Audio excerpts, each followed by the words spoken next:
Assalamualaikum warahmatullahi wabarakatuh. Perkenalkan, nama saya Yeni Putri Rahmawati dan teman saya Anissa Izati.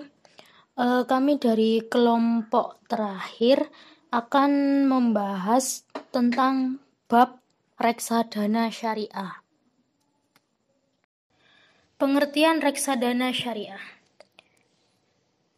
Sesuai dengan pasal 1 Undang-Undang Nomor 8 Tahun 1995 tentang pasar modal, dapat diartikan sebagai suatu wadah yang digunakan untuk menghimpun dana dari masyarakat pemodal dan selanjutnya diinvestasikan dalam portofolio efek oleh manajer investasi.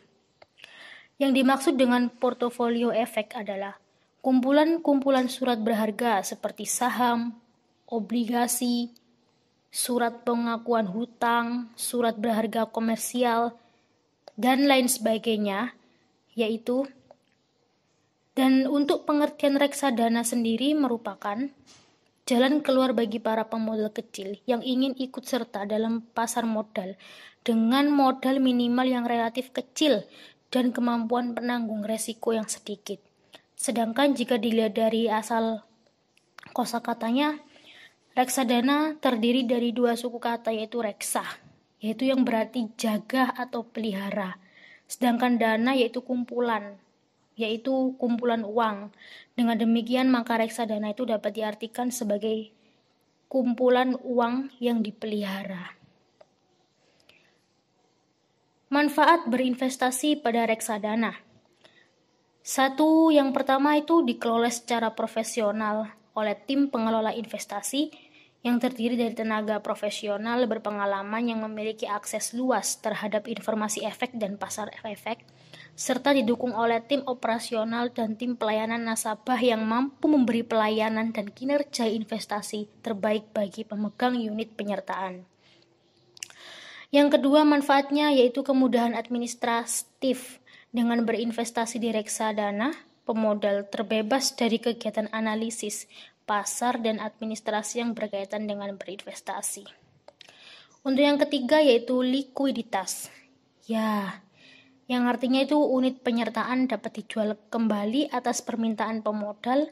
Pembayaran atas penjualan kembali unit penyertaan akan dilakukan sesegera mungkin, paling lambat 7 hari bursa setelah formulir penjualan kembali yang telah lengkap dan diterima dengan baik. Investasi menurut syariah Islam. Syariah Islam memiliki keunikan tersendiri. Syariah Islam bukan saja komprehensif tetapi juga universal. Komprehensif berarti syariah Islam ini merangkup seluruh aspek kehidupan baik ritual ibadah maupun sosial. Universal bermakna dapat diterapkan pada setiap waktu dan tempat sampai hari akhir nanti. Dalam kerangka muamalah secara garis besar dapat dibagi dalam 3 bagian, yaitu politik, sosial, dan ekonomi. Dari bidang ekonomi diambil 3 turunan lagi, yaitu konsumsi dan simpanan dan investasi. Berbeda dengan sistem lainnya, Islam mengajarkan pola konsumsi yang moderat, tidak berlebihan dan juga tidak keterlaluan. Ada 7 pertimbangan dalam investasi, yaitu tujuan mengadakan investasi, jangka waktu investasi, sumber daya keuangan untuk mengadakan investasi, kemampuan menanggung resiko yang timbul akibat kegiatan investasi, alternatif investasi yang tersedia bagi mereka, informasi yang tersedia mengenai keadaan alternatif investasi, dan kemampuan menentukan pilihan yang sesuai. Jenis-jenis reksadana syariah. Reksadana pendapatan tetap tanpa unsur saham, reksadana pendapatan tetap dengan unsur saham, reksadana saham, dan reksadana campuran. Mekanisme reksadana syariah. Yang pertama, investasi menurut syariah Islam. Pandangan syariah tentang reksadana. Investasi di reksadana syariah, jenis-jenis reksadana syariah, dan peran manajemen investasi dan dewan pengawas syariah. Sekian presentasi dari kami. Jika ada yang ditanyakan bisa didiskusikan. Terima kasih.